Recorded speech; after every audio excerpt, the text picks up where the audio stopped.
Hoy os puedo asegurar que soy un ejemplo viviente del título de mi charla, porque hoy estoy sufriendo mucho estrés por estar permanentemente conectado al teléfono móvil y al ordenador por un asunto laboral urgente que me ha pillado justo en el día de mi ponencia. La verdad es que a mí, cuando me han invitado, me han dicho que venga a hablar de mí, y yo nunca he hablado de mí en una ponencia. Y les puedo asegurar que mi discurso es de una experiencia mucho más fácil. Lo que yo hago es mucho más sencillo que todo lo que nos han explicado aquí esta mañana.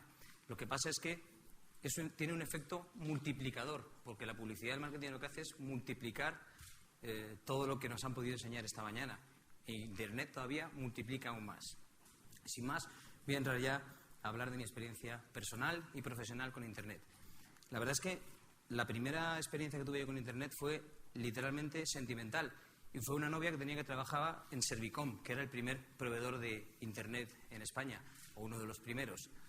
Yo por aquel entonces recuerdo que trabajaba en Antena 3 Televisión y enviábamos desde el Departamento de Comunicación más de 150 faxes al día, con todo el tiempo que eso implicaba. Es más, recuerdo que por aquel entonces me pidieron que hiciera un boceto de la primera página web de Antena 3 Televisión.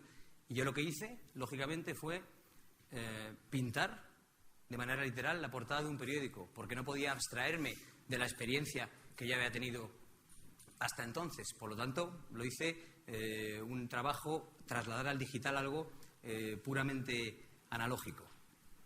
Pero incluso antes de eso, yo trabajé en el diario Ya, y ahí los maquetadores pintaban con un tipómetro verdaderamente las noticias todos los días, pintaban el periódico en una mesa, lo cual a mí, pensándolo hoy, me parece asombroso. Pero incluso antes de eso, o durante la época de Antena 3, yo recuerdo que los principales aliados y los principales cómplices de los comerciales de publicidad, ellos estaban preocupados, lógicamente, por cumplir su objetivo mensual, por incrementar su cartera de clientes, por cuidar a los clientes, pero al fin y al cabo los principales aliados eran estos señores, porque había fotolitos y tenían que estar asegurándose permanentemente cada cierre de que los fotolitos llegaban a la redacción para que saliera la publicidad de sus clientes. Y aunque tengo solo 38 años, me ha pasado todo esto, como a nosotros muchos de los que estamos aquí, y esto es porque, como dice un amigo mío, en Internet los años son como los de perro. Un año de la vida normal son 7 años en Internet. Empezaron en aquellos tiempos de Internet a aparecer las primeras teorías apocalípticas. La tecnología, no cabe duda, que es una moduladora del cambio social y siempre va implicada de este tipo de teorías. Nos frieron a estudios o supuestos estudios. Podemos ver este aquí con una base metodológica exquisita, 169 personas. Los resultados van en contra de lo que se pensaba, por lo tanto, había prejuicios. Y no se sabe si son aplicables en toda la población. Y, sin embargo, esto salía publicado en el diario Clarín argentino en el año 1998. Por aquel entonces, además de estas teorías apocalípticas y de estos estudios más o menos subjetivos, con mayor o con mejor o peor metodología, nadie ha hablado, hablan mucho de la soledad, pero nadie habla de la televisión. Y en televisión, nosotros ahora mismo en este país vemos, según datos de Kantar Media correspondientes a septiembre, como media unos 230 minutos diarios de televisión, que son 4 horas. Y luego pasa lo que pasa. Y me van a perdonar, pero esta diapositiva es ambivalente, porque es para ejemplificar los efectos de ver mucha televisión, y es un homenaje también a una de las personas que yo considero que es de las más importantes de Internet en España, que está con nosotros hoy en esta sala, y es muy humilde, nunca la reconocerá, pero seguramente se pone muy rojo. Y entonces, si miran a su alrededor, le podrán reconocer. Y esto es un homenaje personal para él. Todos recibimos cadenas de correos electrónicos y nos las reenviamos con fruición. Incluso ganábamos loterías de países tan remotos como Nigeria. O incluso un buen director de un banco de Burkina Faso me quería dar a mí la mitad de los fondos de un cliente suyo que había fallecido. Y ponía una URL de los fondos, una URL para que viera que efectivamente este pobre señor había muerto con su familia de un accidente de tráfico. Pero estas noticias siguen hoy saliendo. Esta es de la semana pasada. Dice Facebook y Twitter crean una adicción similar a la del tabaco. Y el antitítulo: se comportan como fumadores.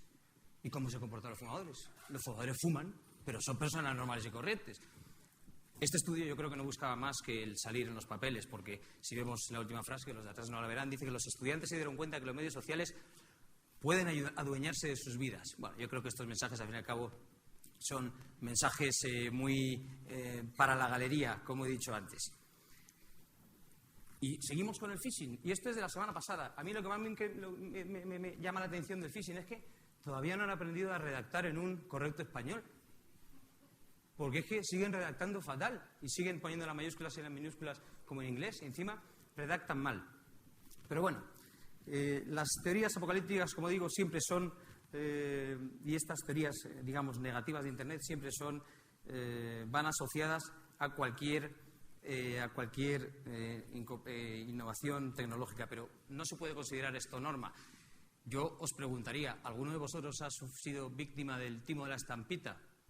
Yo creo que nadie, pero es que incluso, aunque alguno de vosotros hubiera sido víctima del timo de la estampita, ¿habría generado eso una categoría?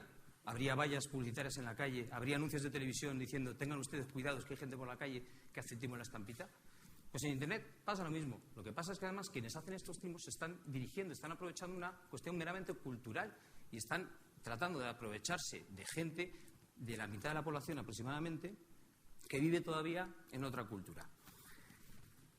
Avanzo un poco más y les cuento mi primera experiencia o mi segunda experiencia verdaderamente importante en Internet, que fue meramente sanitaria. Yo pasé un año en la selva en Perú y me encontré muy mal y de repente allí un curandero me dijo que era diabético. Entonces yo no me lo creía, me preocupé bastante y me desplazaba con un viaje de 4 horas a una localidad en que había un router muy lento y ahí estuve informándome de que era la diabetes. Me puse en contacto con mis hermanos en España, que me pusieron a su vez en contacto con un médico, que ese médico me mandó unas pastillas, pero yo era capaz de hacer 8 horas de viaje para estar 2 horas conectado a Internet con un router lentísimo. Con posterioridad me he dado cuenta de que tampoco ahí soy nada original, porque según un estudio de Google, el 85% de los pacientes en España, antes de acudir a la sanidad por una dolencia, se informa previamente en Internet. Al regresar de Perú, empecé hace ya 10 años a trabajar en una empresa de Internet. Y haciendo un cálculo estos días, he estado conectado, siendo optimista y quitando 1/3 de las horas de sueño, he estado conectado unos 2.000 días en los últimos 10 años. Conectado, Antonio Domingo, por ejemplo, está conectado muchísimo más, sin duda, que está aquí delante. He estado conectado unos 2.000 días. Tiempo neto, es decir, he quitado todas las horas de sueño. He quitado 1/3, si hubiera dormido 1/3. Y esto supone más o menos unas 48.000 horas. Si vemos estudios de estos que hacen las revistas de tendencias que dicen que en toda nuestra vida una persona dedica exclusivamente unos 250 días a leer, pues la verdad es que el tiempo que yo he estado conectado es mucho. Y más todavía si esos estudios te dicen que a hacer el amor dedicamos unos 110 días. De esto no voy a poner foto, lógicamente. Ahora, 10 años después, puedo decir que estoy hiperconectado y que tengo pánico a la desconexión. Lo digo, no me da ninguna vergüenza decirlo, es verdad, y lo sufro día a día y mi familia todavía lo sufre más. Es un pánico que no podría explicarlo sinceramente, pero si estoy mucho tiempo sin estar conectado a Internet o al teléfono móvil, me parece que estoy fuera del mundo, o por lo menos creo que estoy fuera del mundo en el que yo me desenvuelvo. Esto me genera estrés, lógicamente, y el otro día leí asustado que en 2010 investigadores de la Universidad de Western Ontario han descubierto una relación directa ya entre estrés y ataque cardíaco a través del cortisol que hay en el cabello. El chiste es fácil, yo iba rapado al cero ya antes, pero me alegro de ello, porque lógicamente yo no quiero saber si me va a dar un ataque cardíaco en el próximo futuro por estar excesivamente conectado. Voy a enseñar 3 gráficos de mi cosecha, no tienen ninguna base científica, pero son producto de una reflexión. Parece evidente que el incremento de una conexión generaría un incremento de estrés en una persona, pongamos, normal. Y normal quiere decir una persona que no sufra la hiperconexión que sufro yo. Por tanto, tendrías estrés en una persona hiperconectada, ya que empezamos con mucho estrés por una situación de desconexión, se incrementaría, entiendo yo, esa área de estrés. Seguimos un poco más adelante y vemos el estrés y la productividad. Parece evidente también que un cierto nivel de estrés es necesario e incluso positivo para trabajar. Pero cuando llega a un umbral, al bajar, al incrementarse el estrés o a seguir el estrés, bajaría nuestra productividad. Cuanto más en una persona que, como yo, sufre hiperconexión, que está más estresada, por lo tanto, pierde toda esa área inicial de productividad. Y ponemos en vinculación la conexión y la productividad. Parece lógico, evidentemente, que al tener mayor conexión seremos más productivos, hasta un límite en el cual estaríamos hiperconectados y nuestra productividad tendería a decrecer. Cuanto más en personas que, como yo, sufrimos hiperconexión, hasta que alcanzamos el nivel de conexión requerido para iniciar nuestra actividad. Esto me lleva a plantearme muchas dudas, ya que no soy un personaje huraño, tal y como pronosticaba en los estudios que hemos visto antes. ¿Para qué me ha servido a mí Internet? Tengo más estrés por hiperconexión, no soy más productivo y tengo pánico a la desconexión. Entonces yo me planteo, ¿para qué me ha servido? Pues básicamente, y perdonad que me ponga un poco más, no filosófico, pero introspectivo, básicamente me ha servido para ser más libre, en primer lugar. Para tener acceso a mucha más información, para conocer mucho más a mis congéneres, para conocer mucho más opiniones de otras personas. Y no solo soy yo, sino que estoy convencido de que Internet y los nuevos medios generan conocimiento, potencian el aprendizaje colectivo y al fin y al cabo lo que hacen es estrechar el vínculo social. Y eso es un concepto de Pierre Levy que se llama inteligencia colectiva. Y es real. Internet pone a nuestro alcance, Internet es una plataforma tecnológica, yo no digo que sea un medio, sino una plataforma tecnológica, que pone a nuestro alcance mucho más conocimiento. Por ejemplo, y una utilidad real a día de hoy, que es la realidad aumentada con la geolocalización. Tú vas por cualquier ciudad, por el País Vasco o por cualquier ciudad de España y mediante una simple captura de teléfono móvil puedes ver restaurantes y bares y puedes ver las opiniones que otros usuarios tienen de esos restaurantes y de esos bares en tiempo real. Y voy un poco más allá, porque a mí prepararme esta charla, como no hablo nunca de mí, me ha servido como introspección. Entonces ya me he puesto un poco magnánimo, un poco más sociólogo, que no lo soy. Y pienso, ¿y la juventud? ¿Cuándo ha sido la juventud más participativa que ahora? Nunca lo ha sido. La red social líder, que es española, Twenty, a ella está dando de alta el 90% de la población escolar española de entre 14 y 18 años. Yo diría incluso que Internet lo que ha conseguido es crear una socialización propia de épocas postindustriales y de generar ese vínculo social. Y yo lo tengo, ese vínculo, con personas de la sala que están aquí, a las cuales no conocía físicamente hasta hoy. Y llevo más de un año hablando con ellas. Simplemente porque tenemos un tema de conversación que nos une. Por tanto, defiendo, además, que Internet ha provocado que seamos mucho más autosuficientes que nunca. Lo cual también es positivo para aquel que se quiera aislar. Si alguien quiere aislarse, puede hacer todo desde su casa. Por lo tanto, es igual de válido la conexión a Internet. Esto genera una nueva relación que tenemos con el consumo de contenidos. Antes consumíamos los contenidos que nos daba la vaca. Podíamos elegir la vaca, pero eran los contenidos que nos daba la vaca.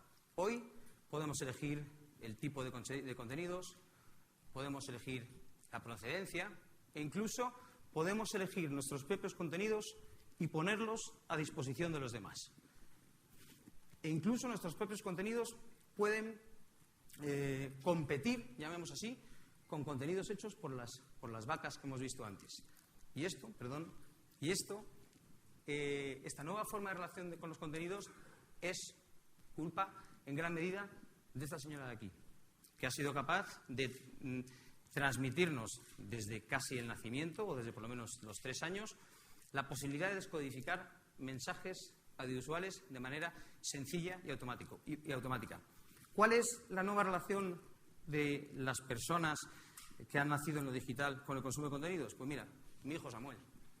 Mi hijo Samuel tiene 4 años y está viendo la televisión un día, Bob Esponja, en la cena, antes de cenar. Y yo le llamo, Samuel, a cenar, y me dice, papá, páralo. Y digo, ¿para qué? Sí, que pares la tele. Y digo, hijo, yo no lo puedo parar, no lo he puesto yo. ¿Y quién lo pone? Digo, no, son otros señores quienes lo ponen. Eso no lo paro. ¿Y por qué otros señores mandan en nuestra tele? Esa fue la respuesta. Y es real. Yo nunca he visto más claramente, ni nunca podía haber identificado más claramente cuál era la relación con el consumo de contenidos de esta generación. ¿Por qué? Pues porque se ha perdido el sentimiento de posesión. Ellos quieren tener los contenidos que quieren consumir, y muchos de nosotros también, cuando los queremos consumir, habiendo perdido y siendo absolutamente ajenos al sentido de posesión, de tener discos, de tener LPs, de tener cintas o de tener nada. Ellos quieren solo consumir los contenidos cuando ellos quieren.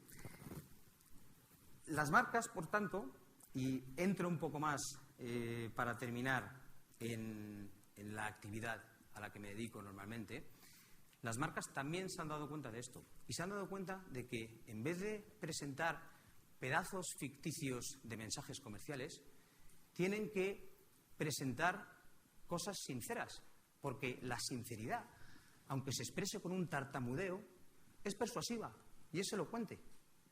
Y de eso se están dando cuenta las marcas. Y además de eso, se están dando cuenta de que tienen que aportar emoción y experiencia. Porque al fin y al cabo, como se ha repetido aquí varias veces esta mañana, a todo el mundo, a todos nos gusta escuchar historias. Y por eso es por lo que hemos venido de aquí. Muchas gracias.